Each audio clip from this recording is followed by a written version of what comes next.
السلام عليكم ورحمة الله وبركاته. أهلا بكم في فيديو جديد وفيديو جميل يا جماعة. وفي الفيديو بتاعنا النهاردة هنشاهد موهبة من مواهب مصر يا جماعة في الشعر، وهنشاهد شاعر مصري بيبهر طبعا كل الحاضرين وكل اللي قاعدين يا جماعة بقصيدة شعر قوية جدا. لكن إيه هي القصيدة أنا ما أعرفش. تعالوا بينا مع بعض على طول نخش نسمع الفيديو ده ونرجع تاني. يلا بينا.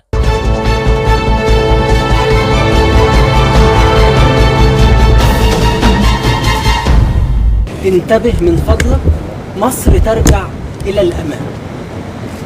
تقول ما تخافيش من حد قالك بكرهك، ما تصدقيش. أنا كنت زي غيري رافض أسمعك، وبشكوتي الكتير ليكي كنت ياما بوجعك. كنت شايف إن منك أكيد راحل، وعشان تتحل مشاكلك محتاجة وقت، محتاجة مراحل. كنت بشكي كتير لنيلك، بس بيني وبين ربي بدعيلك. أنا حبك بقرآنك وإنجيلك، اندهيلي وسط دقتك راح أجيلك. أنا كنت زي غيري فهمك غلط، كنت مستني الفرج، بس لما الوقت فات وتعدت فيك الأهات قلت خلاص ما بدهاش، مش هفضل تاني في يأسي. بلدي وغيري ملهاش، لازم أحميها بنفسي. سبت مشاكلي، شلت مشاكلك عشان تزيدي.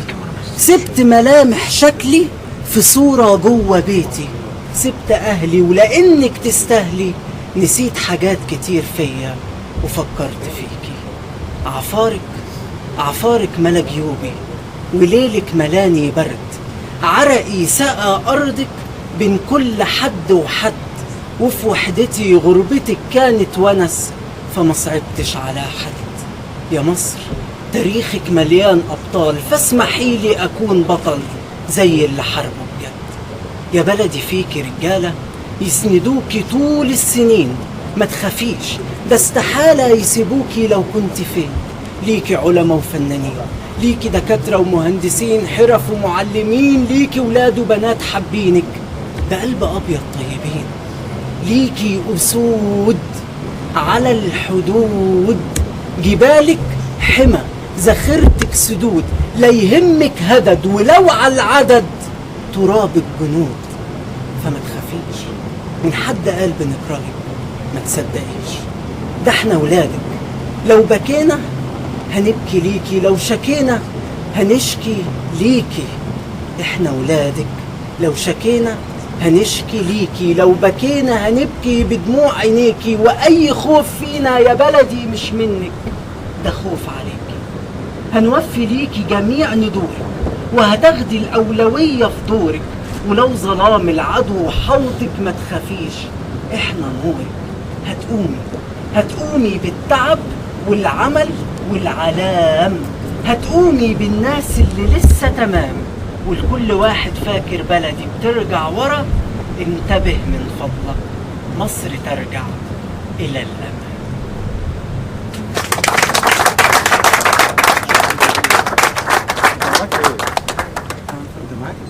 أنا آداب يا فندم، آداب حضر أول باب عين شمس. والدي ميكانيكي ديزل.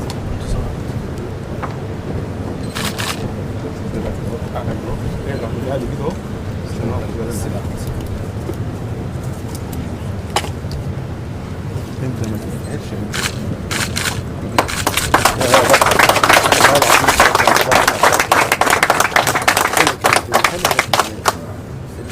الكلام والله الكلام طالع مش من لسان. انا صدقني ما بكتبش الكلام اللي هو مصري يا امي من انا دمي كده. يعني حتى بقول انا كنت زي غيري فاهم غلط، كنت رافض اسمعك. دي حقيقة شباب كتير في الاول مش فاهم الوضع، بس لما الواحد بيجي هنا وبيشوف فعلا الوضع صح، لان اللي جوه غير اللي بره خالص. فبيبتدي فعلا اي مصري مهما كان حاسس ان هو عايز يمشي من البلد او مشاكله هتتحل كلها بره، وان المشاكل لسه قدامك كتير عشان تتحل، لا، اول ما بيحس في خطر على البلد هو بيتحرك من نفسه، كانها غريزه جوانا ان احنا بنحمي البلد. بس ده اللي انا حسيته.